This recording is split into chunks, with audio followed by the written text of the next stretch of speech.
I want to welcome you all to the Danville City Commission regular meeting.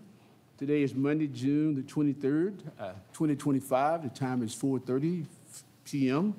This is a regular scheduled meeting. I want to thank you all for your attendance, and as you observe us, try to conduct our business very professionally on behalf of the city of Danville. We will open up our meeting with a prayer led by Commissioner Holland, and then we'll ask you to stand with us to recite the Pledge of Allegiance to the flag. Commissioner Holland, please. Okay. Let us pray. Lord, we humbly come before you and ask that you guide our hearts and our motives in the decisions that we make today, that they'll represent the best interest of every citizen in Danville. Be with our military servicemen and women as they protect our freedoms and grant them safety and strength, bring them home to us safely.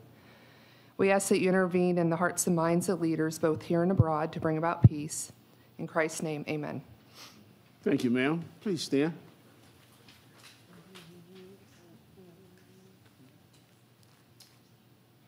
I pledge allegiance to the flag of the United States of America and to the republic for which it stands, one nation, under God, indivisible, with liberty and justice for all.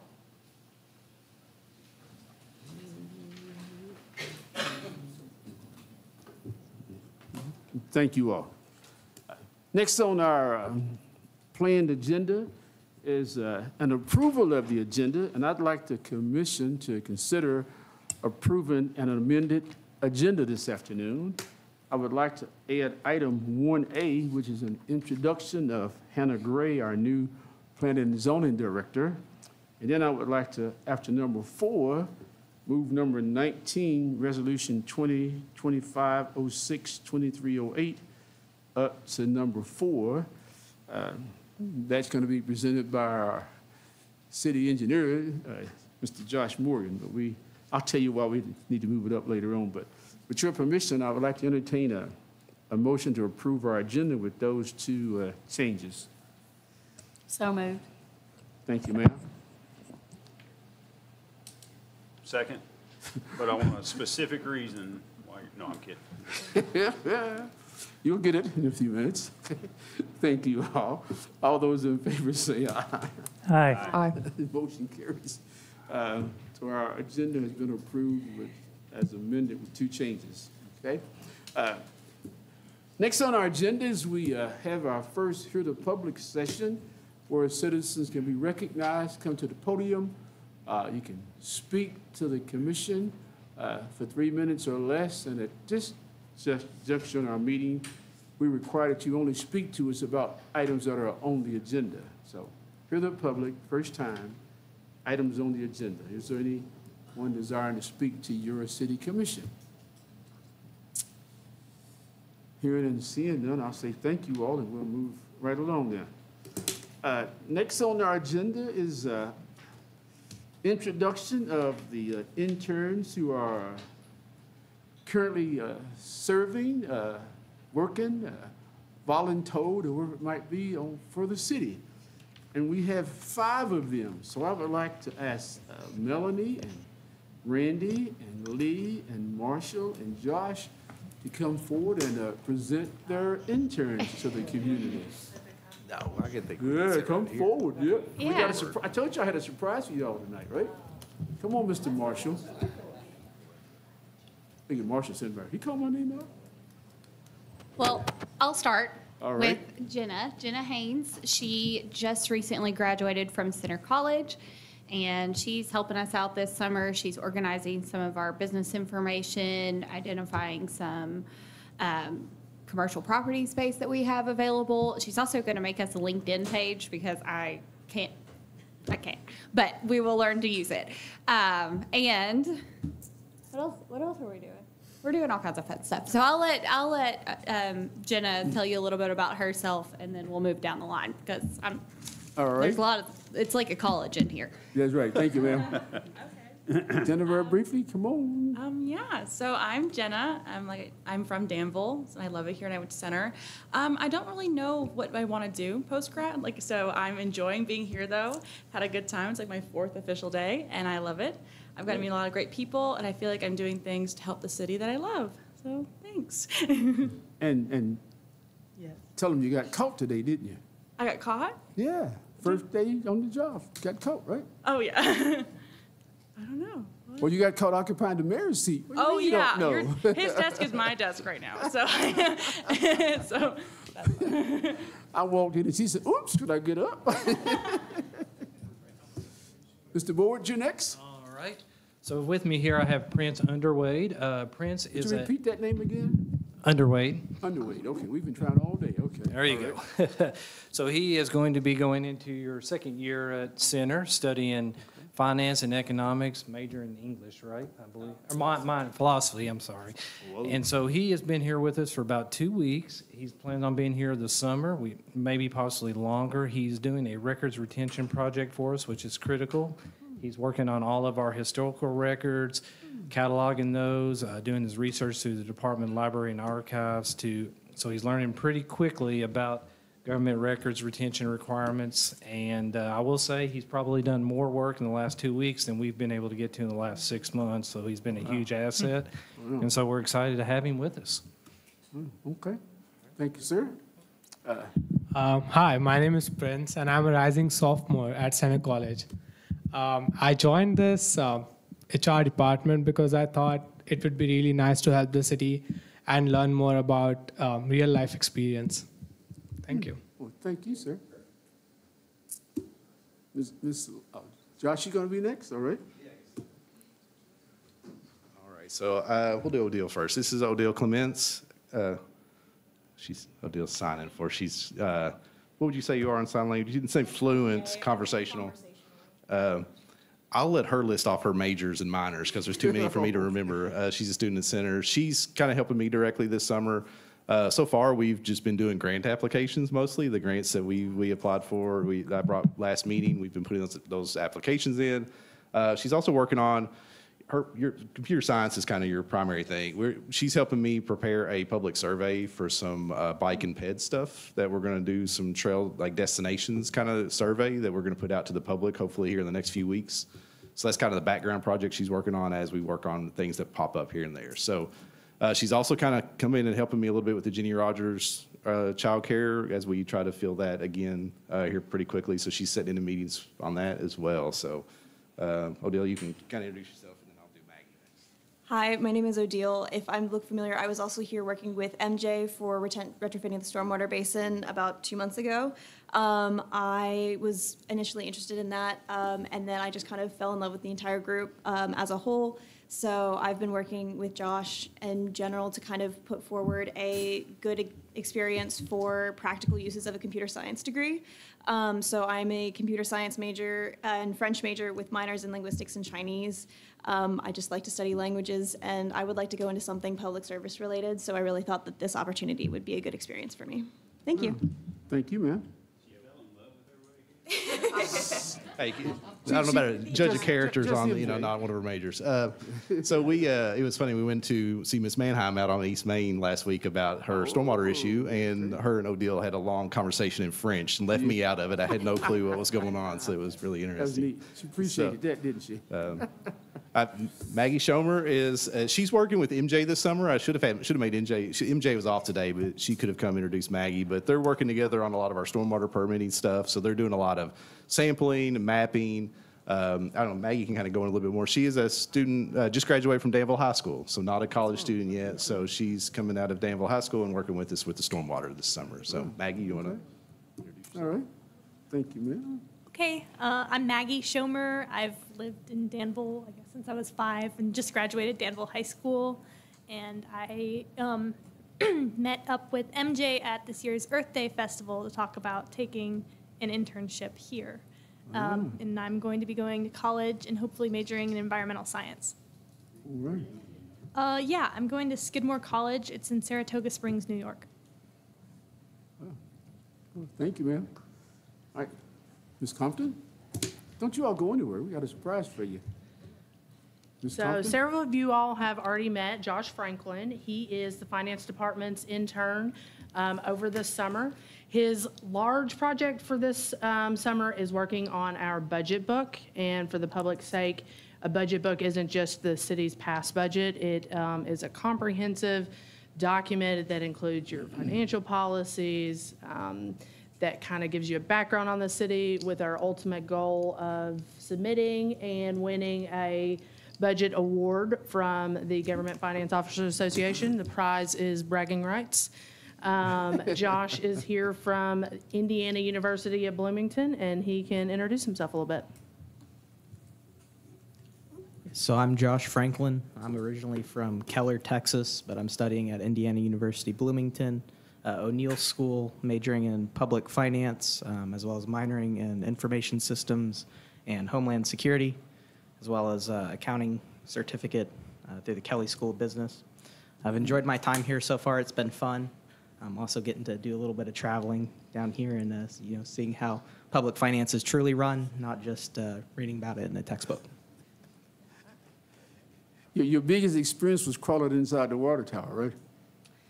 Yes, that was a very fun day. Well, the surprise is that we want the staff members and their interns to come up in front of us and get a group picture. We have staff members, employees who are always doing all these super great things, but nobody knows who they are. So, no, Mel, you can't take this picture. You got to be in this picture. I don't mind saying that they're the smartest people in the room. Yeah, that's right. The youngest and the smartest, right? Let's get out the picture. No, I don't either. You should stay up here. See if she can't pick us up. You gotta take, yeah. Oh. Yeah, take a picture of them. Let's do that.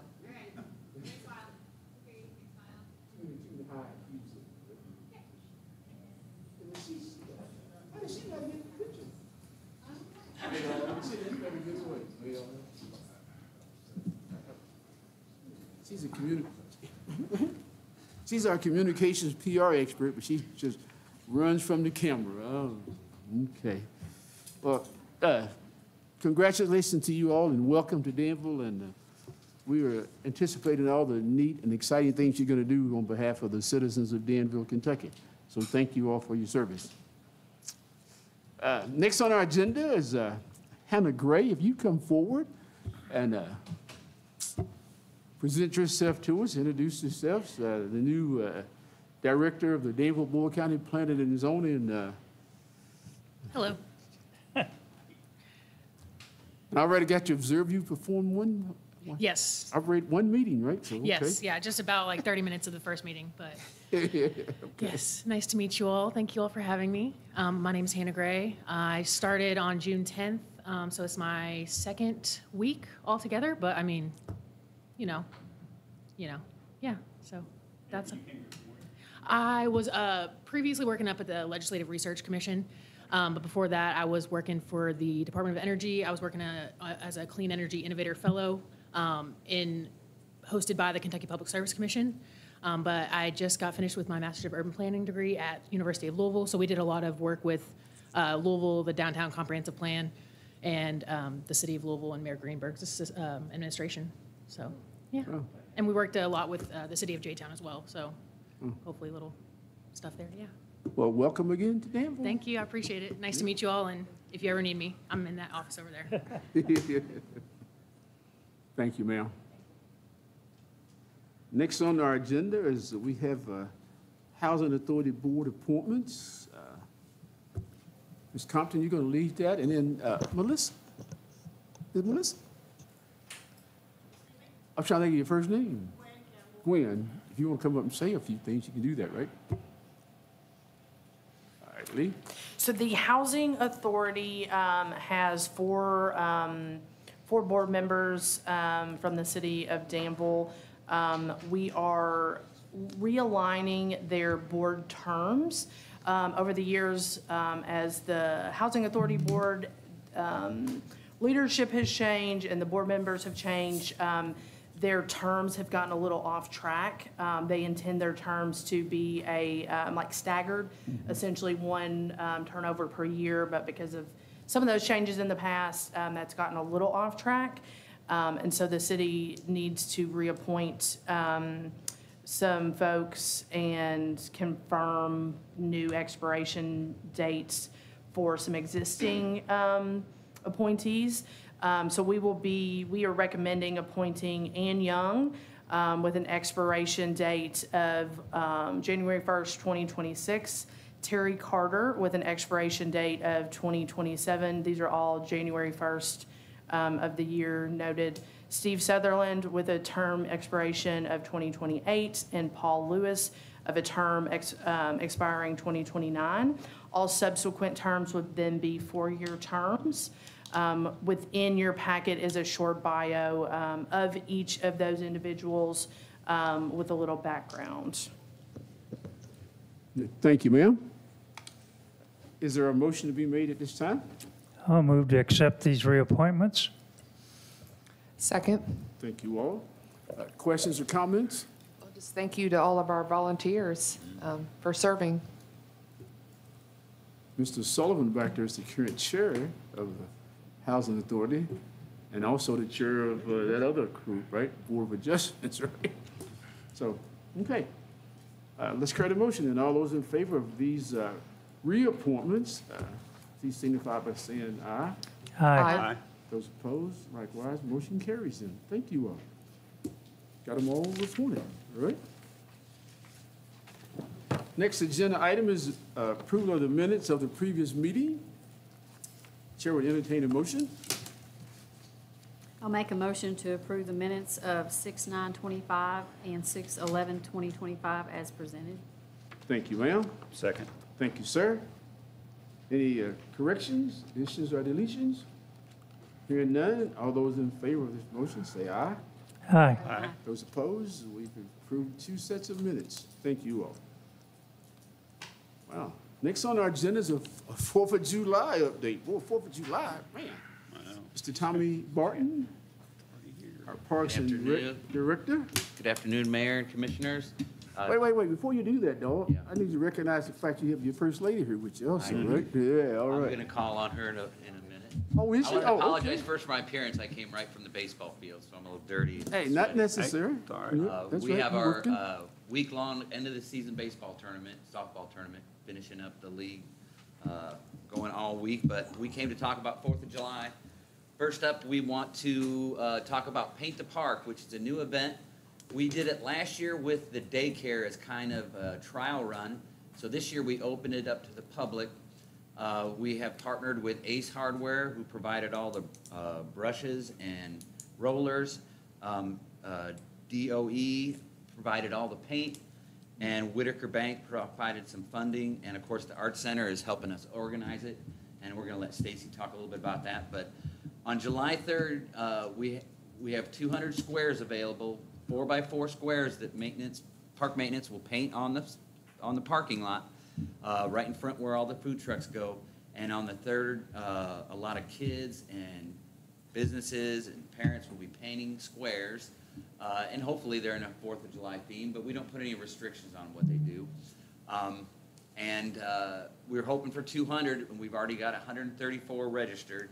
So it should be very successful. And I'm going to ask the communications director from the Art Center of Bluegrass, Stacy Barton, to explain it a little bit more, since she's a smart one. Well, obviously, this was a good partnership for the Art Center and the Parks and Rec, since it's easy to get a meeting together. We're so excited about this project. We have, like he said, we have 134 reservations already, 200 4x4 foot squares. It's going to be this huge public art display, in the park. Registration is simple. We have online, you can fill out a form from our website, which is artcenterky.org. Or we have some paper forms you can pick up at the Art Center, at Bunny Davis Center, at the Jenny Rogers Community Center, and at DOE. They have forms there too. But the easiest way is just sign up online. You don't have to pay until you come to the Art Center to pick up your supplies. So starting on Saturday, people will be able to pick up a tote bag with 3 different colors of paint in there and some brushes. to get them ready for Paint the Park on the 3rd. So on the 3rd, from 9 to 1, we will be there helping. But of course, if that's not a convenient time, people are more than welcome to come later in the day to paint their square. We just want everyone done painting by the end of the day because, of course, on the 4th of July, the park will be full of people, so we don't want wet paint.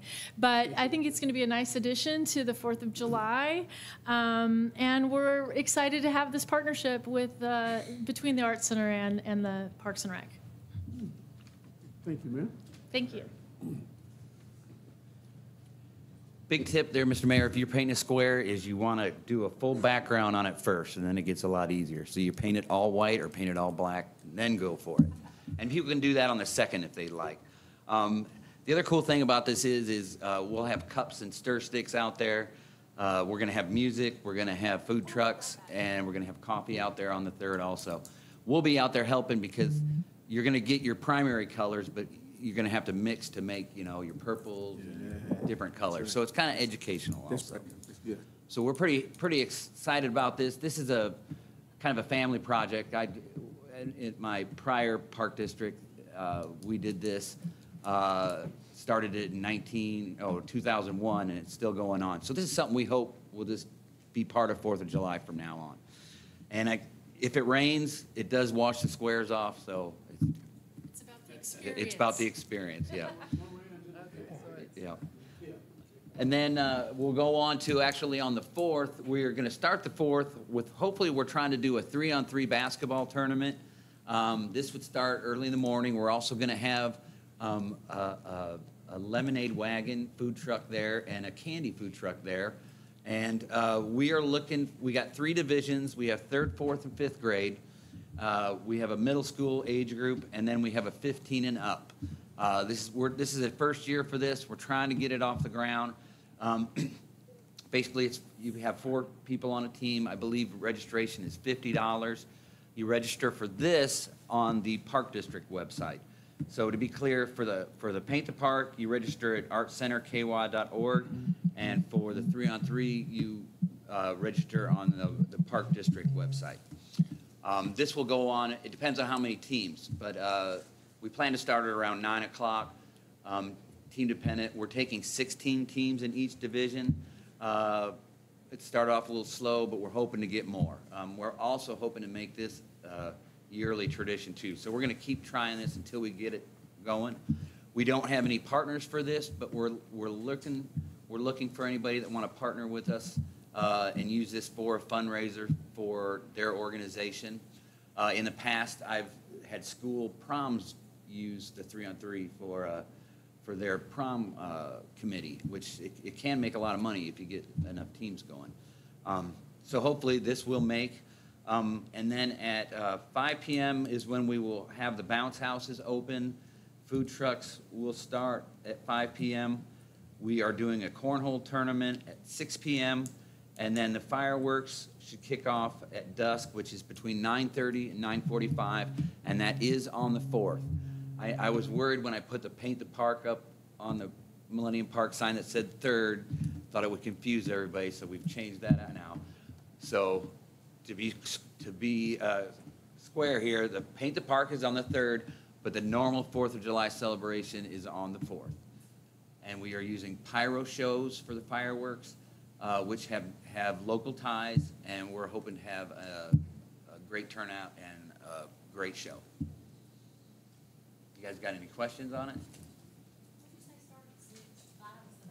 6, we were doing a cornhole tournament. Yeah. All right, well, thank you very much. We'll see you out there in Millennium Park. Thank you, sir. And Mr. Commissioner Cotto's already taking care of the weather for you for that whole weekend, so you'll be in good shape. Now, you just heard about why Josh got moved up. Did you catch why Josh got moved up? Okay. All right, Josh, you want to come up with the next item? Thank you all for moving my slot up. I've got to go coach a semifinal softball game here at 5:45, so I appreciate it. Yeah. In your package, you have an updated quote from USA Signs for the Welcome to Danville signs, and an updated design. And I was over here talking to Lee earlier, and she wanted to see a lit up version, so we've printed out one for you all as well. Did you? you all have it on paper. So yeah, the original quote from USA Signs was for $87,920. That was approved back last year.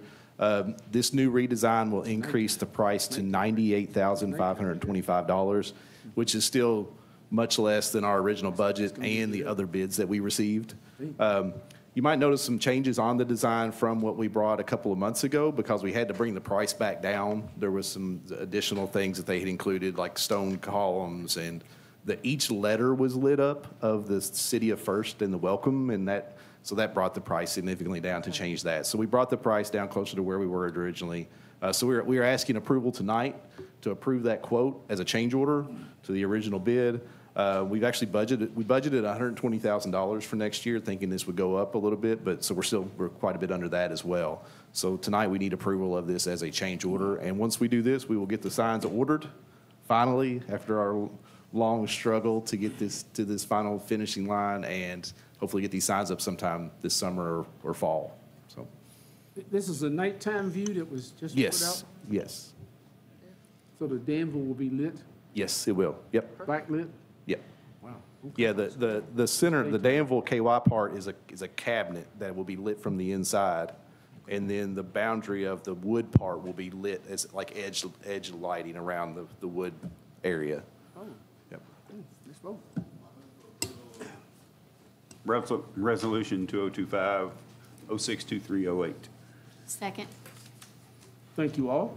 Other questions or comments? Well, just thank you for getting the cost down. And how many signs are included? There are 7 signs. 7, So that includes right. all 7. Yep. What's the life of the sign usually? We would hope to get 15 to 20 years out of something like this. I mean, they take a lot of weather, and I think some of this will be how well we take care of them. Making sure that we keep maintenance on them, and any problems that come up, we fix them early instead of waiting until they get too bad. I think that's going to be on us as we move forward. Good. Thanks. Other questions or comments? Hearing none, all those in favor say aye. Aye. Aye. Those opposed, motion carries. Yeah, thank you all. Thank you, Josh. Mayor, for number 5, yes, I need to recuse myself as a resident of a adjoining neighborhood. So I'm going to step out All for right. number 5. All right, yes, ma'am. Okay. I won't call you any names while you're out there, but I guess it's okay. Okay, next item is first reading of ordinance 2050, zone change for 901 Shakertown Road. Mr. Coffey, you gonna take the lead on that? You, Mr. We can do it. The biggest thing is, do you want to read the ordinance for the record, Lee or Stephen? Yes, Okay. sir. I forgot that I was helping out with that, and I will read it into the record.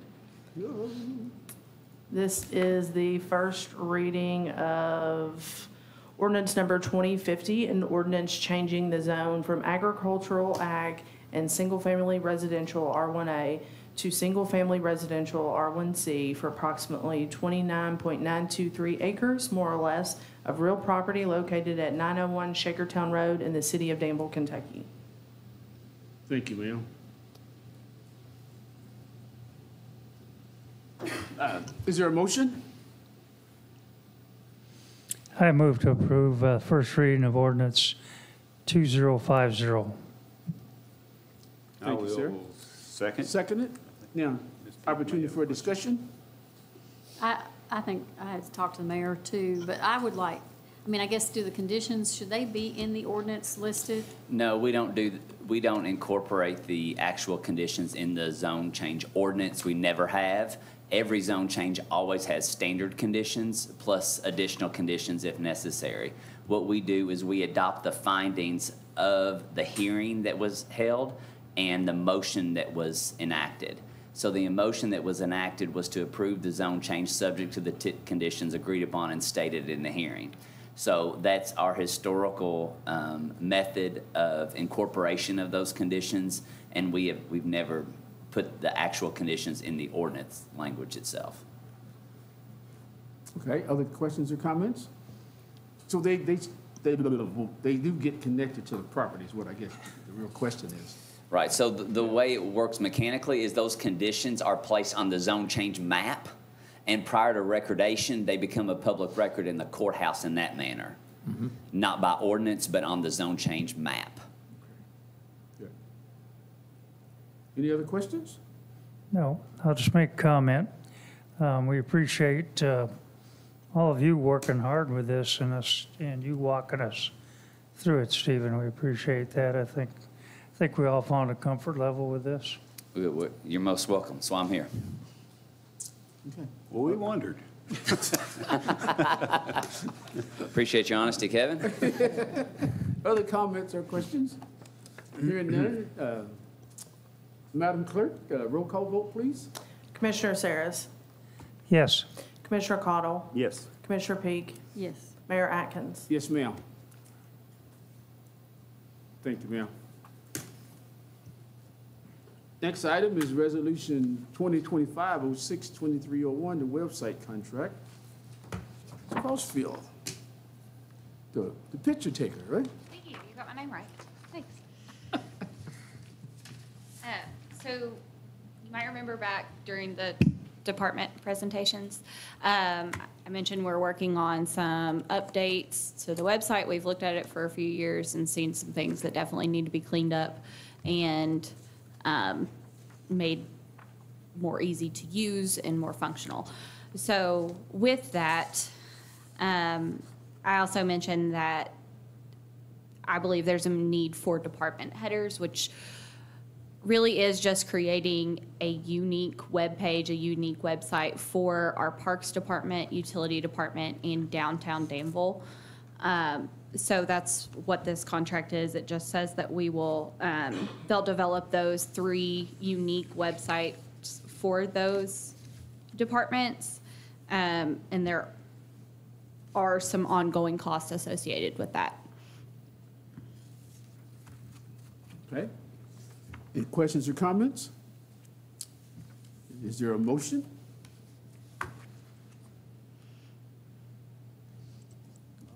Wake up, Commissioners. I'll make a motion to approve Resolution 2025-06-2301. Thank you, ma'am. Is there a second? Second. Thank you, sir. And we should call Commissioner Holland back. That's what I was going to say. We need to get Ginny back in here. Oh, good call. Okay.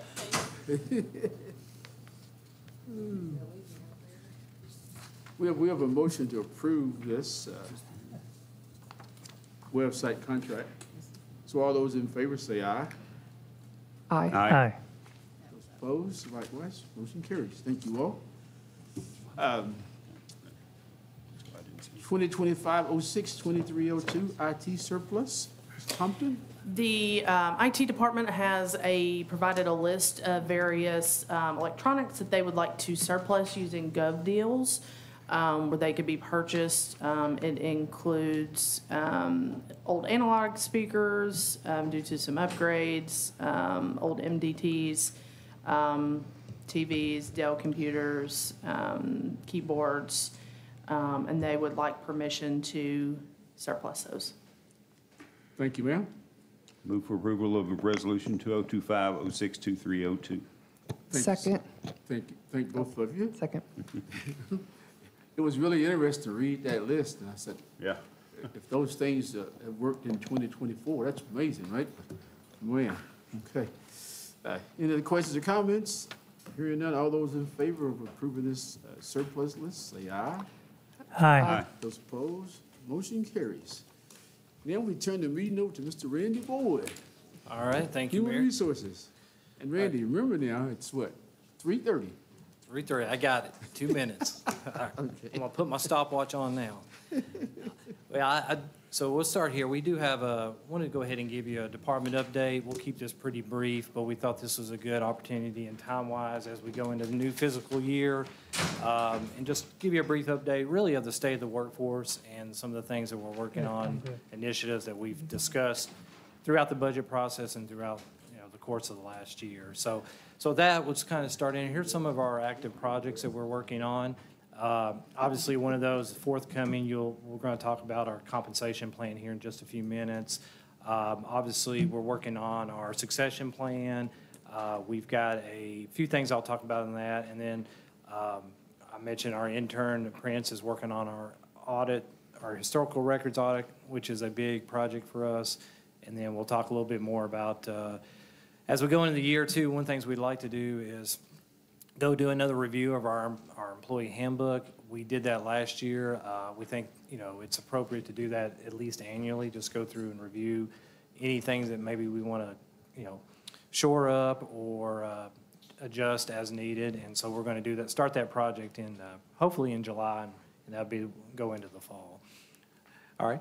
So I do want to talk about succession planning because I think this, if anything that we're working on right now, and we talked a lot about this through the budget process, this is probably one of our most critical or high priority items as we start to see a lot of transition and attrition in the city with retirements. And we've talked a lot about that through the budget process.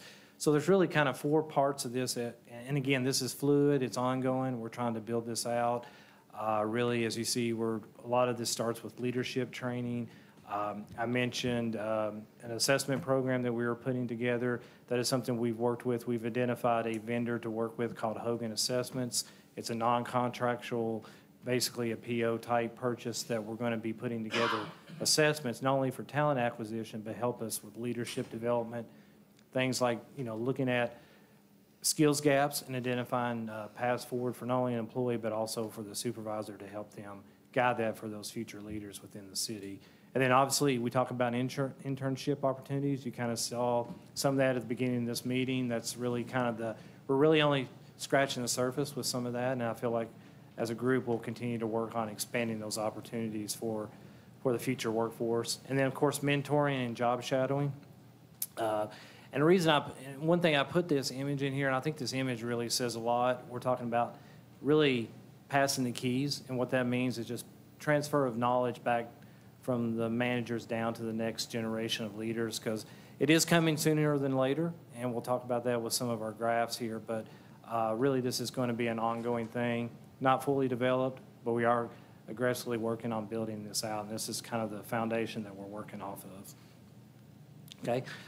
Quick update on safety. So we continue to put safety at the top of the list, safety and risk management. We've talked a lot about that throughout the year. The city still has a safety advisory group. We meet once a month. We continue to work on proactively looking at ways to make the workplace safer, not only for the employees, but also externally outward to the public, our interactions with the public, also how our contractors work with the public and our city staff. For this year, we have had 12 injuries. While the number is, for the first half of the year, we've had 12 injuries compared to a total of 12 last year. While quantitative that is high, the good news is these are small, minor injuries, low severity, minor treatment, return to work. So we are looking at, but I will say we've proactively looked at a few injuries that we need to address as far as the infrastructure, processes, and again, we're trying to continue to push safety down. But also with that, we have worked more hours in 2025 versus 2024. We had all of the natural disasters. We had a lot of overtime for various reasons. So when your hours go up, people work longer hours, the risk of injuries go up as well. So we want to be cognizant of that as we continue to build out our initiatives. All right, and then recruitment update, just real quick. These are 3 positions that we're currently actively recruiting for. I will say we have 3 candidates in different phases of this process.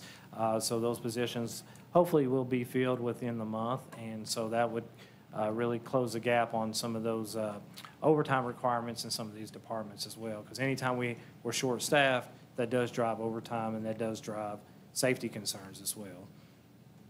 All right.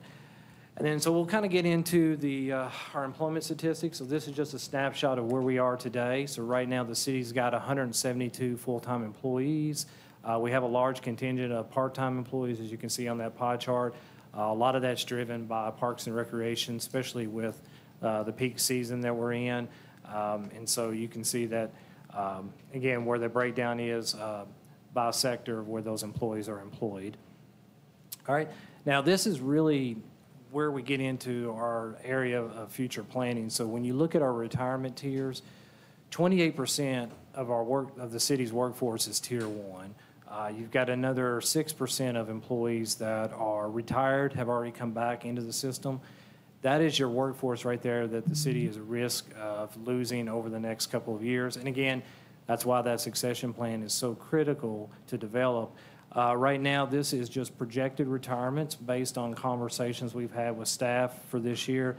Will these all come to fruition? Maybe, maybe not. We don't really know. You're looking at 2 potential retirements out of the police department, 4 within the fire, and 5 within water utilities. So it's, it is really critical that we start that future planning now, because we are seeing a lot of those coming to fruition. All right. And then turnover report, this is really good, or excuse me, tenure report. So when you look at our longevity of our workforce, you can see here 42% of your workforce right now is less than 5 years of service. Now, that number can be skewed a little bit, and what I mean by that is while you may have someone that's less than 5 years of service, that doesn't necessarily mean they're not close to retirement, because they could have come from another agency where they have their years of service in. But general rule of thumb, majority of that group this is their first time in public service. But you can see 13% of your workforce has over 20 years of service, so you have a really strong seasoned knowledge base with the city, and that's that. And some of that knowledge base will be transitioning out over the next couple of years. And then this is our new hires. So we've hired 5 full-time employees in 2025. We have lost 4 employees. So we have hired more than we have turned over. The city still has a very strong retention rate. Right now, your turnover report rate is at 2.4%. So we continue to see a good retention. We also continue to see a good response whenever we do hire positions. That applicant pool is very strong, but we got to continue to, move forward with that, especially as recruitment will see an uptick in the future in the next couple of years as well. And then this is our turnover compared to last year. So we did lose 6 positions in 2024. For 2025, we've turned over 4 positions. Again, retention rate is still strong. Obviously, we'd like that number to be 0, but there are some factors, sometimes that are outside the city's control. And then this is your pie chart of your turnover. We've had 1 person retire this year, 2 left for personal reasons. 1 for personal reasons and 2 for another job. That 50% pie chart is the group that we want to try to retain, because those are sometimes factors that maybe we can't control everything, but we can be proactively to try to minimize those impacts. And with safety personnel, so this is your safety personnel turnovers. You can see here from 2024, we didn't have any turnover on the police side. We have lost 2 police officers this year. We have done a good job of backfilling those, but we want to see to try to minimize that. And then we've lost 1 position in fire, but on that earlier slide I mentioned, we are critical in potentially losing 4 critical fire positions this year to retirement based on my conversations with those individual members in key leadership roles. So that is something that fire is going to be a key focal point for us this year, obviously with all departments, but that is one area that we're going to have to really focus in on probably in the next, I would say, 6 to 9 months, more than any other area. All right. So in summary, what does this really mean? So this is a snapshot of our workforce analysis. So we call it a SWOT analysis. And this really gives you an overview of what is the city's strengths, weaknesses, opportunities, and threats. As I was putting this together, really when you look at that, you look at how many, we've got a lot of strengths, strong compensation package, strong total rewards program. The city does an excellent job of having an employee-centric culture. Right now you have a very seasoned management team, senior management team. Weaknesses, we are lean in staffing in some critical areas, but some of the actions that we're taking through this year's budget process that the board has put in place will help with that, and we'll talk about that with our comp plan. Obviously, not having a formal succession plan is one of our weak areas, but we are working on it. But also, when you look at this, you'll notice succession plan and retirement is kind of the theme across the board. While it's a weakness, it's also an opportunity for the city as well to build out the future leaders and establish that platform through identifying high potential talent, laying out career paths, and also career mapping for individual employees. As far as threats, obviously another area is rising healthcare costs. That is not a city issue. That's a nationwide issue for employer groups, and that's an area that we will continue to address. And then also generational workforce needs. That runs parallel with retirements, because as one generation retires out, you have a new generation coming into the workforce, and those needs change. And so we've got to be able to continue to adapt and understand what those are, whether it's through compensation, time off, different benefits policies, work schedules. All that's going to come into play, and that becomes a challenge. And it is cyclical, right? So you'll see that, but that's something that. But again, it also creates a lot of opportunities for us. And knowing what we need to work on and areas to address, we make those opportunities down. And that's why we're talking about those things now. All right. So that's my overview, and I'll take any questions you have. Thank you, Mr. Boyd. Any questions or comments? Wow, okay. That's great. Great, good Thank you. information. Okay. Next item is still with Mr. Boyd. First reading of ordinance 2051, the comp plan.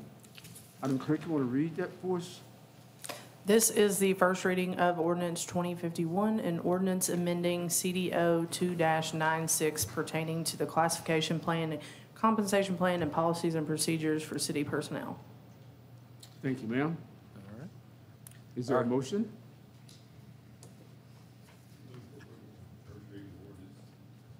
(2051), sorry. Thank you all. Questions or comments? Well, okay, roll call vote, Madam Clerk. Commissioner Cottle? Yes. Commissioner Peak? Yes. Mayor Atkins? Yes, ma'am. Commissioner Holland? Yes. Commissioner Saris? Yes. I was going to ask on this, on the compensation plan or the ordinance. I know we do that update or, the look. Hannah's looking at the compensation. Have we done that most recently to be up to date, as up to date as we possibly can be? We did, yeah. We had actually, the last study we did was in January of this year, so we had a review of the market. We've kind of made that an annual schedule in January for the last probably 3 to 4 years to look at it, because we have them on retainer, so it's easy for us to do. So yeah, we are looking at it every January, and then that's usually, we get the data by the end of January, and we start drafting our compensation plan along with, because that ties into our healthcare renewals, and so all that starts every year in January. And that was looked at this year as well. Yeah, I want to make sure we remind the detail that the compensation that was proposed this year, the 2.9% plus the step, maintained the same 4.5%, roughly 4% behind the market study, which that's where we were at last year, so we maintained that gap this year with that compensation plan. Okay. Other questions or comments?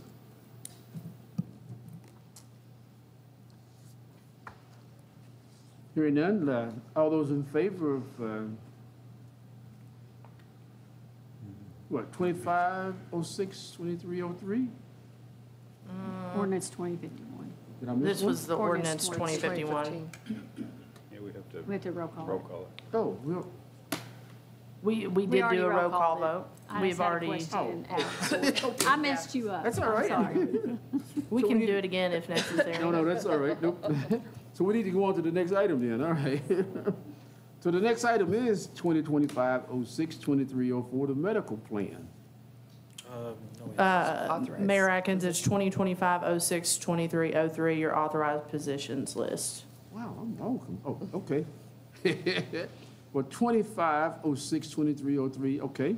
So the chair would entertain a motion on this resolution, then we'll discuss it, okay? Okay, so moved. Thank you, ma'am. Second. Thank you, sir. Questions or comments? Gone over most of these, I believe. All right, hearing none. All those in favor, say aye. Aye. Aye. Those opposed, motion carries.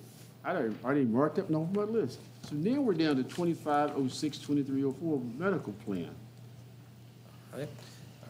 So in front of you, you have an amendment to your medical plan description. So within 30 days of your health insurance plan, group of plans or employer plans are required to do a review of their plan documents. And so we've done that, and what we're coming back to is asking for an amendment to that plan. Your plan document essentially outlines all your plan eligibility, like who's eligible in your plan, the type of coverages that are included, exclusions. Each year at the end of a plan year, one of the things we like to do is review what we've seen trend-wise, maybe challenges and gaps in coverages, and try to amend that to make sure that what is covered under the city's group medical plan meets the medical necessity needs of its members. And so there's 4 items that we're asking to be amended to be included as covered services. Before I go through those items, though, I do want to point out that that does not change the financial impact of what was budgeted in the medical plan, because we are a self-funded insured plan, we have a maximum liability threshold, which is set at $3.727 million. That will not change. So these are just ensuring that members have the coverages they need on their individual claim basis. So there's 4 primary. One of those is we're asking to amend the plan to include sports physicals under your preventative services. We feel like there's a need for that, but there's also a benefit that through early detection through sports physicals to help offset, higher cost claims down the road. Secondarily, we're asking, and this is probably the area that we struggle the most with, is what's called non-emergent ER services. What that basically means is when you go to the ER, if you go in, say your individual goes into the ER, maybe they're having chest pains, their doctor sends them into the ER. Later on, it's found out to be something that's non-medically emergency, but the member doesn't know that at the time. So they call it a prudent person rule. And so what happens is a lot of times those claims get denied because they don't deem necessary for an ER visit. But at the time, the members don't know. And we've seen a lot of claims trend like that this year. So we're asking for those to be included as a covered service, just like a general ER claim. And then also we're asking to expand change our routine hearing exams. Currently, our plan allows 1 routine hearing exam per member every 36 months. We're asking to change that to every 12 months. Again, there's a benefit through early detection. That's the whole theme behind this, really, is to be able to not deny people coverage, and we don't want to avoid being able to, detect things early on so they can get the treatment they need. And the other part of that is occupational therapy. One thing that we've seen an uptick on with is what's called developmental delays through occupational therapy, and that's speech therapy, psychological therapy. That is a higher trend that we've seen on our talking to our members and their needs, and so we're asking to be that included in your general occupational therapy visits as a covered service as well. I know that's a lot, very complicated, but we do just want to kind of just summarize that we look at that each year and try to identify those gaps to make sure our coverages are maintained, but also we're being good, stewards of the plan dollars as well, make sure it's balanced. Do we give anything up for this? I mean, is it a trade-off? So it's just a complete addition? No, it is a complete addition, and that's one of the benefits of being a self-insured plan is where the city's plan pays it all the way up to that stop-loss deductible. We're able to do these things where if you're a fully insured, the carriers drive those plan inclusions, exclusions. The only thing we're required to do for this is go talk to the stop-loss carrier, make sure that nothing contradicts with our stop-loss contracts, which we've done in this case. And so it is to the plan. That's one of the benefits of being a self-funded plan. Very good. Other questions or comments? I'll move to accept resolution 2025-06-2304. Thank you, sir. Is there a second? Second. Thank you, ma'am. Any other questions or comments? Yeah, I'd comment the 4 additions are good. They're good. Okay. Other questions or comments? Hearing none, all those in favor, say aye. Aye. Aye. Those opposed? Motion carries. Next on the agenda is City Manager's report. Thank you, Mayor, Commissioners. We would like to first begin with reminding you that the cemetery rules process is still underway. We expect the 90-day comment period to end July 10th, and then we will get into it as staff to summarize it. There'll be a workshop in early August. Josh has indicated a desire to give you all a written report in July, so we would expect that at the second meeting of July, but he will have to meet with the cemetery committee, and then we'll have a follow-up workshop after that. I do understand that you all want that committee at that workshop, and so we'll work towards making that happen. We continue to work on code enforcement. We are making subtle organizational changes. We do have a new P&Z director. There were some questions about the in right-of-way signs that was rearing its head, and I think with her back, and we've already met with her for just a few minutes about it, and so she'll be integrated back into that process with the understanding of what her positional authority is here locally. The dates that are coming, of course, 4th of July is a holiday. Tommy went over that well. We won't reiterate that. There's a meeting. The next meeting is July 14th, so this is a slow period for commission meetings. The fair went well. We didn't really hear of any incidents, although it did get wet on the weekend. It was, we feel like it was a successful event. We got out there one night ourselves, and we appreciate the fair board staff inviting us out and working through it with us. The Early Childhood Center, there's a lot of questions out there with that. We've had a subsequent meeting again. We will be meeting with the school this week, and generally speaking, we'll know what our path forward is as a city at the facility after that follow-up meeting. We do have some questions about the committees. For example, the beautification committee, city staff is looking at the current production of each committee, and we will have to address attendance. Some of the committees are struggling to have regular attendance and regular meetings, and so we will go through that process and meet with the mayor and try to come up with some new recommendations if there needs to be some turnover. I just wanted to point that out, that could pop up over the next couple months at the commission meetings. The downtown master plan, of course, we still work on it. We had a good meeting at the new hotel in Bardstown last week with the architect of record there. And so the downtown master plan is complicated, and we know that, and so we still would like to present that at an upcoming meeting sometime where we say that, but then we have more meetings scheduled and we learn new things along the way, and so we will continue to update you here of some of that effort, but we do acknowledge that we would like to have a summary meeting for you guys and possibly add an agenda item in August, as an agenda item in August at this point. The East Danville Connector is, we continue to work on that with our local folks, and we will continue to do the communication push as we indicated with the KYTC and some of our state officials.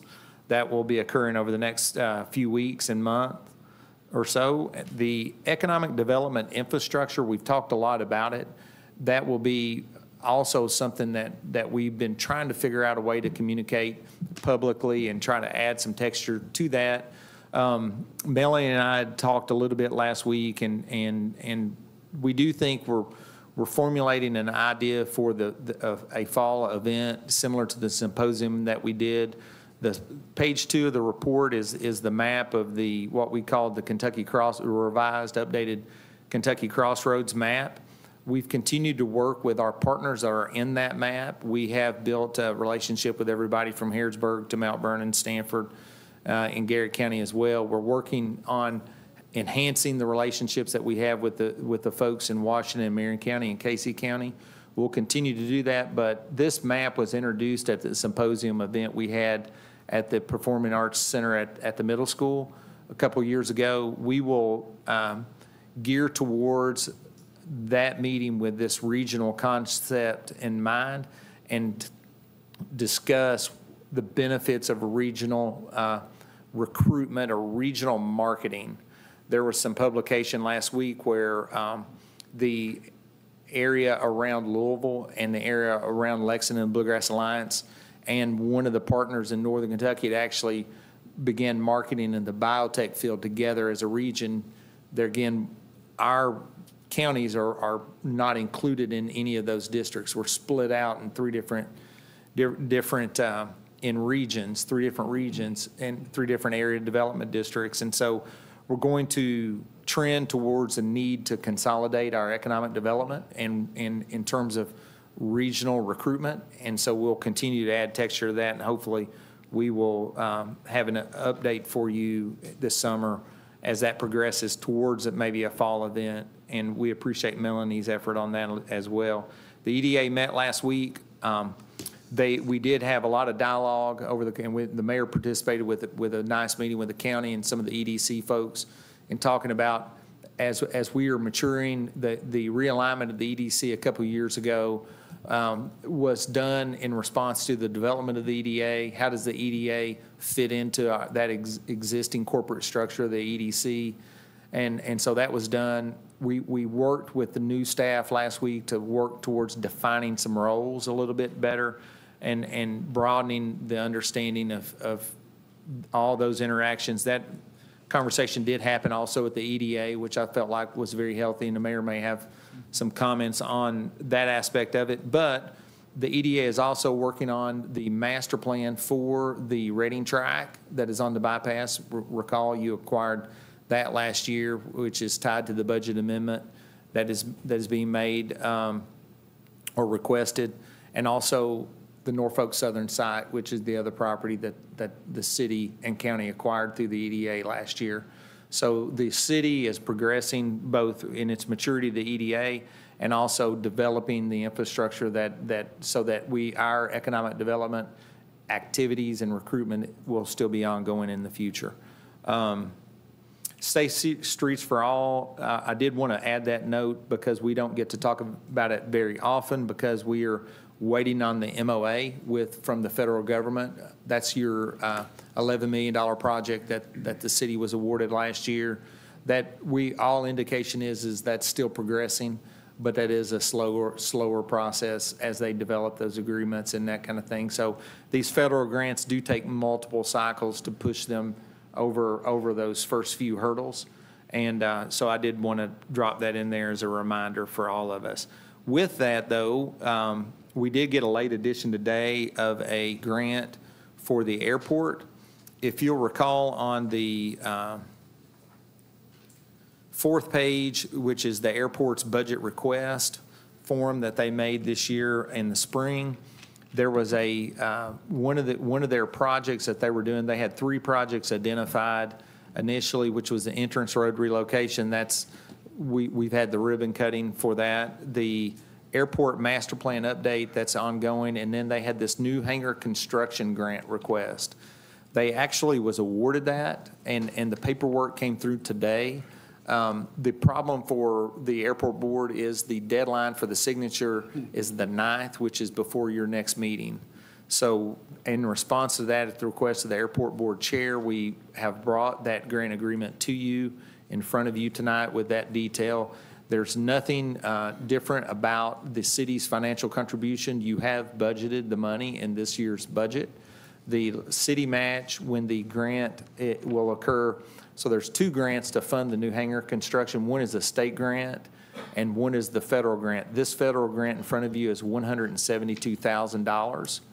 The total project is, in terms of grant money, will be about $372,000 when it's all said and done. The state grant portion will be the next large portion to come in. We expect that to come in the next couple of weeks, according to the chair. So right now, we are going to need to request that the mayor be authorized to continue this grant process by signing the grant agreement and submitting that back in time to meet their schedule. So I would ask for a motion and authorization for the mayor's signature. So moved. Second. Thank you all. Any questions for the city manager about this? We're moving economic development forward. Yeah. Excuse me. And this grant has to be signed by county judge and city attorney and county attorney. So 4 or 5 of us have to sign it and get it resubmitted by the deadline of the 9th of July. So that's why we're trying to get it done today. Yeah, it usually is a time-consuming process, so between here and the 9th, sounds like there's a lot of time, but it's really, it's urgent for the airport board, and certainly there's a lot of money at stake there for them, and we want to support them by rushing it up on our side. So thank you all for the motion and the second. Any other questions or comments about this? If not, all those in favor say aye. Aye. Aye. Thank you. All the motion carries. Mr. City Manager, is that all you have? That's all I had. Thank you, sir. Hear the public, opportunity number 2. Can I ask a question? Oh, yes, real quick? Yeah. Can you make a comment on the city-county parks agreement, or how's that coming? We are needing to renew that. We're going to meet with the city attorney this week and continue to develop revisions to the document that hopefully the county, we can get to the county and work with them on. Other questions for the city manager? Okay, well then, we're ready for Hear the Public number 2. Citizens can speak to the commission about items that are not on the agenda. So anyone desiring to do that, please raise your hand, be recognized, and we'll direct you to the podium and give you 3 minutes or less to speak to the commission. Hearing none, so next item is commissioner comments. So give you guys 3 minutes or less. No, I'm just joking. Any comments from the commission? I was gonna, go ahead, Rick, starting on your end. Pardon me? Go ahead, on your end. You start. Well, yeah, I'm going to go with some of the areas I've been in. The Alum Springs Mountain Bike Park is progressing well. So they're meeting pretty frequently, the group. And as I stated last meeting, the group is made up of county officials, city officials, and enthusiasts, and an adjacent landowner. And it's moving along real well, and it'll be an economic developer when it gets done. So we're real happy about that. Trails Alliance is very active too, and so is Parks and Rec, but we did go ahead and apply for the land and water grant to extend the trail from the bike lane by the bowling alley out to 2168. So we're working on that, and that money would also include a splash pad at Jackson Park. So there's some excitement if we can make that go through and so forth. But, All sounds good. Other comments from the commission? I was gonna mention Second Street, Michael Smith block party that was last Saturday, I guess. Mr. Atkins read a proclamation in honor of Juneteenth, and it was pretty well attended. I think the heat kept some people away, but then I think later on it picked up a little bit, but it was a nice event, as always. And then Friday, before that, I had coffee with the commissioners at J. Crew. JJ and Melanie were both there, so they fielded some questions and helped me out a little bit. And the primary focus, I guess, was on communication of what we were doing, and that's been an issue forever, keeping them in the loop with what's going on with us. And then they want to remove a couple more stoplights in town and put signs up. So 3rd Street worked out really well. So. You mean 4-way stop signs? Uh-huh. Oh, that's interesting. Other comments? And just downtown Downbeat is going to be at Wiesinger Park on July 3rd at 6, and there's always 2 really good concerts, and you can eat downtown and enjoy free music, so. Okay. Any comments? All right. It's a busy weekend, so I like to say about last weekend, but yeah, but we all made our presence felt at several of those things, so that's always good. Next item then is Payment of the bills. Why we put that down so late in the meeting, right? Shall we entertain a motion to pay the bills as presented? Make Ms. Compton happy? I move for approval of the bill list in the amount of $434,311.15. Second. Thank you both of you. Okay. Any questions or comments, additions or deletions? Hearing none, all those in favor say aye. Aye. Aye. Those opposed, motion carries. Next item is second reading of ordinance number 2049, fiscal year 26 budget.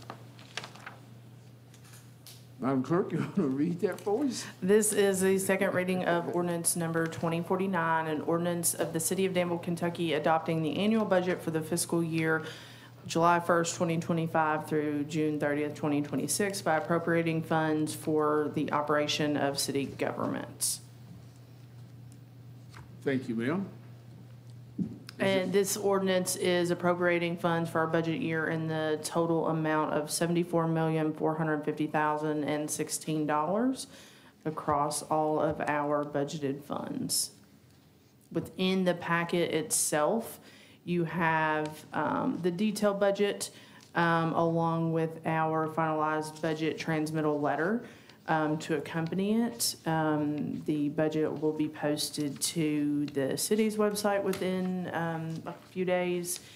And our fiscal year will get kicked off next Tuesday. Next Tuesday, July 1st, will be the official start of the new budget year. And then all of that will be included within our budget book, which we'll have hopefully done by the middle of August to present as a comprehensive book. Thank you, ma'am. Is there a motion? I'll make a motion to approve the second reading of ordinance 2049. Thank you, ma'am. Second. Thank you, ma'am. Wow. Questions or comments? I was just going to mention again that 74 million includes 22 million that's sitting in anticipation of perhaps a aquatic center or something A major similar. grant. A major grant, right? Yes, a major grant. Which, taking that out kind of keeps us close to last year's budget, so Exactly, yeah. doing a really good job of. Yes. Thank you, staff, for all that you did and all the work that you did listening to us and going back and forth, so we appreciate that. They had so much fun doing that. It was a fun time, Do it right? again. Budget. Other comments? Madam Clerk, roll call vote again. Commissioner Peak. Yes. Mayor Atkins. Yes, ma'am. Commissioner Holland. Yes. Commissioner Saras. Yes. Commissioner Cottle. Yes. We just finished passing the 25-26 budget. So the next item is a first reading of ordinance 2052, fiscal year 25, a budget amendment. Wow. This is the first reading of ordinance number 2052, an ordinance amending a portion of ordinance number 2032, which established the City of Danville, Kentucky annual budget for the fiscal year 7/1/24 through 6/30/25 by appropriating funds in the operation of city government. Thank you, ma'am. And you said 2032. Yes.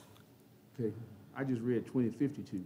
That 2032 was the original ordinance for the fiscal 25 budget for the year that we are in for the next few days, and the ordinance 2052 is the ordinance amending that original budget.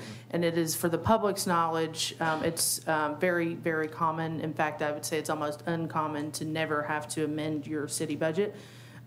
We do at least one amendment every year to wrap up any sort of items that have come up throughout the year.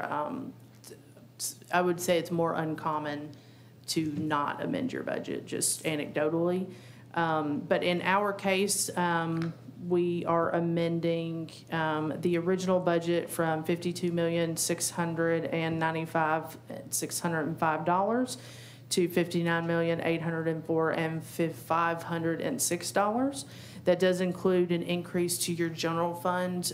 We were able to accommodate the purchase of US Bank in fiscal '25, that property located at the corner here on 4th Street.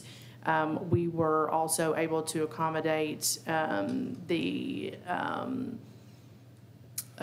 contribution to the Economic Development Authority, which was not originally budgeted in fiscal year '25. We did include, there's a budget amendment in the Park and Rec Fund, which is a little bit larger compared to some of the other funds due to we had some capital spending related to wrapping up some final projects from the previous year in fiscal '25. Sometimes those capital projects, the original budgeted funds are in year one and you end up wrapping it up in year two, just based on timing. I think they also had a few repairs that we didn't originally budget for in fiscal '25.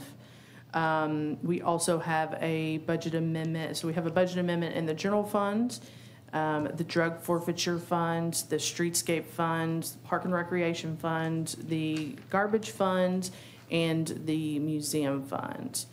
And within your packet, the general area that we're amending is included, and then a full breakout of our budget expense report is included.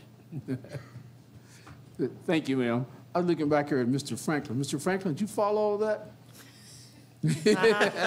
He's up to date. He was going, Thank you, ma'am. Other questions or comments? Is another roll call vote? It is, but I do not believe we have a motion. We don't have a motion? Okay. Well, better to hit a motion first, then. How'd you get to do all that talking? Oh, go ahead. I go out of order, I think. I'll move to approve ordinance number 2052.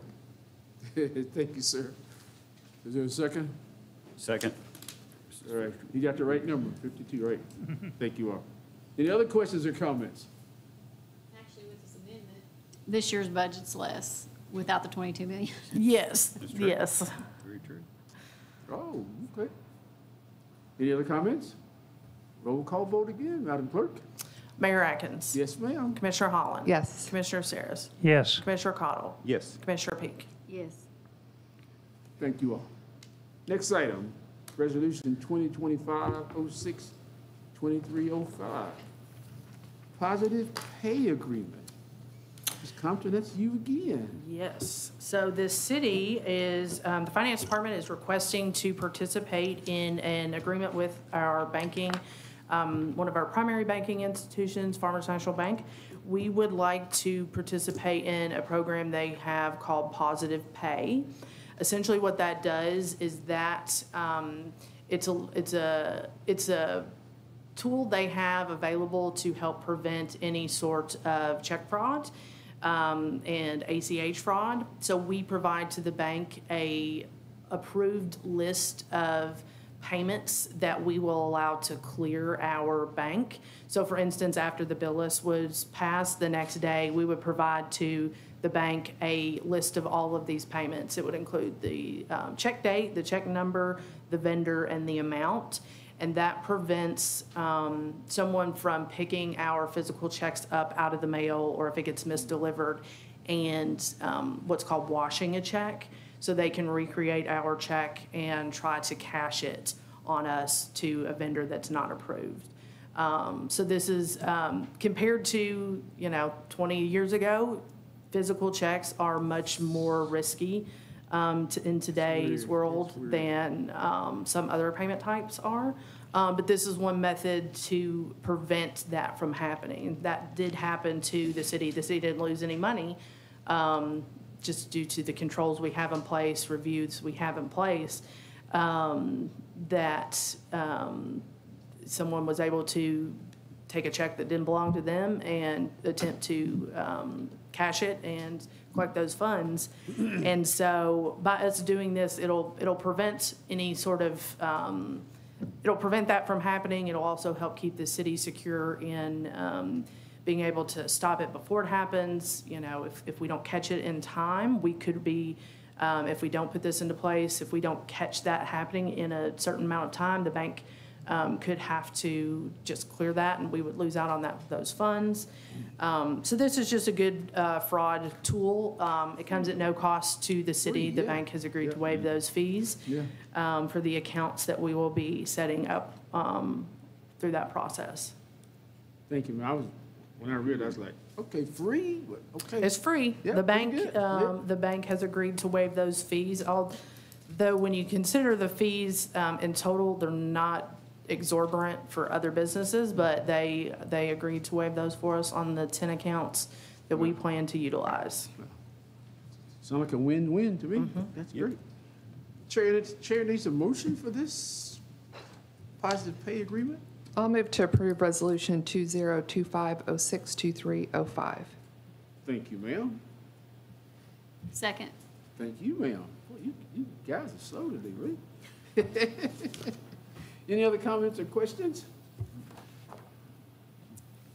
Hearing none, chair calls for the question. All those in favor say aye. Aye. Those opposed, motion carries.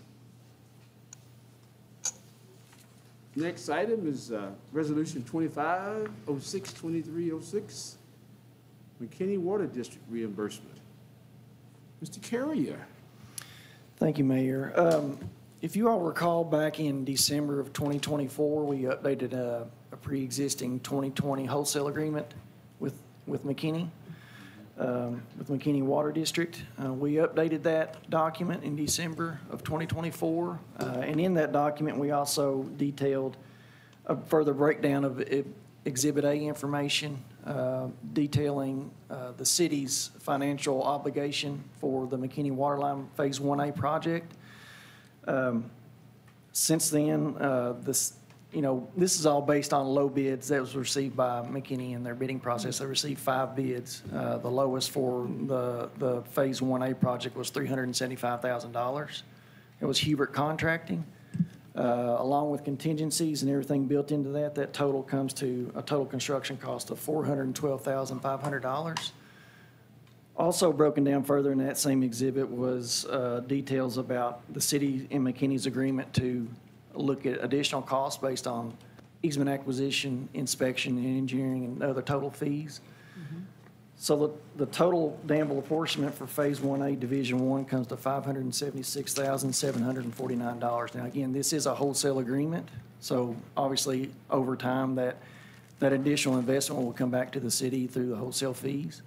I believe the value is $2.41 per 1,000 gallons. So in the agreement, the minimum is 60,000 gallons a month, or I'm sorry, 60,000 gallons a day, and then the max would be 170,000 gallons a day. So just for further detail, if you looked at the minimum at $241 or $2.41 per 1,000 gallons, you're looking at about a revenue of approximately $52,000 a year. So that would be approximately 10 to 11 years payback on that initial investment.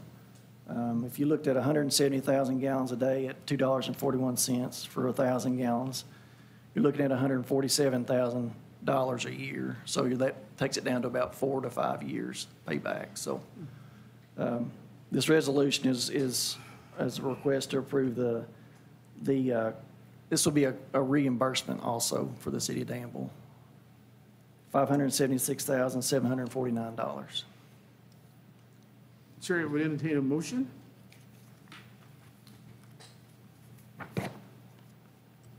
I'll make a motion to approve Resolution 2025-06-2306. Thank you, ma'am. Second. Thank you, sir. Questions or comments on this one?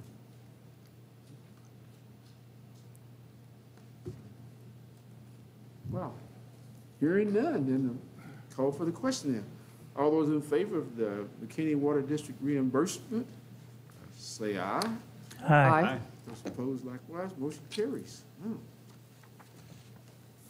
Next item is Resolution 2025-06-2307, change order number 2, Percival Road Phase 3 Water Line Project. And I'm not going to try to repeat that. Wow, that's a long one. Thank you, Mayor. If you all recall also, the Percival Road Phase 3 Waterline Project, that it essentially went from Tuggle Road through Percival to the west side of Percival, in which the Washington County portion picked up and went on to the Washington County line. We're in the process of wrapping up that contract right now and in doing some of the budgetary assessment of leftover quantities. We're going to have a net decrease, so it'll be a credit back to the city of $66,018.12. But also, this is a request for a change order in which we are removing and replacing some plank fence boards, some water service lines at First and Jackson Streets. But also, with some of the leftover funds, we're looking at replacing some 2-inch lines in kind along Hardy Street, where we've noticed that we've had some water main breaks over the years, and reconnecting some of the existing services. So there was a net credit early on of $137,543.12. So if you take out the additional work in the change order, that leaves a net difference of $66,018.12 as a credit back to the city for the total project. So we're using some of those leftover funds to address some additional work that needed to be done, and also address some water main issues along Hardy Street that we feel like we need to get done in the process. Thank you, sir. I like the way he explains stuff. You know, I don't know why, but I do. Okay, is there a motion to be made? I'll move to approve Resolution 2025-06-2307. Thank you, ma'am. Second. Thank you, sir. Any questions for Marshall? Explains it well, like you said, Mayor. Yeah, I got one question for you, though. Why didn't you come up and take the picture earlier in the meeting? I didn't have an intern. Oh, okay. Well, Sorry. I will do that in the future. somebody gave me your name, though. Okay, all right. All those in favor of this change order, say aye. Aye. Those opposed, motion carries. Marshall, thank you for waiting so patiently, man. Well, that's the last item on our agenda, since we moved the next one up to allow Josh to go coach his team. And something told me earlier today that there was a need for an executive session meeting, and it was going to be very brief, but I didn't trust the person who told me that. But I trust the fact that it said it's going to be an executive session. But is there a need for an executive session, Mr. City Manager? Yes, sir, for personnel. Oh, okay. So the chair would entertain a motion for a brief executive session on personnel. I'll make a motion to go into executive session to discuss personnel matter pursuant to KRS 61.A101F. You didn't say briefly. Is there a second? Second. Thank you all. All those in favor of going into executive session for personnel, please say aye. Aye. Aye.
All those in favor?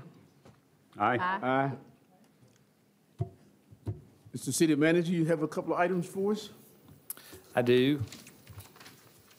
Staff is requesting that you accept the resignation of John Wright from the police officer position. So moved. Second.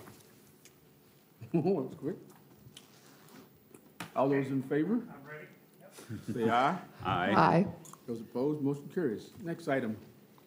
Staff is recommending the hiring of Robert Oney to the position of police officer. So moved. Thank you, sir. Is there a second? Second. Thank you, ma'am. All those in favor, say aye. Aye. Aye. Those opposed? Welcome aboard, sir. All right. I move to adjourn. Second. Whoa, that was quick. All in favor of adjourning? Say aye. Aye. Aye.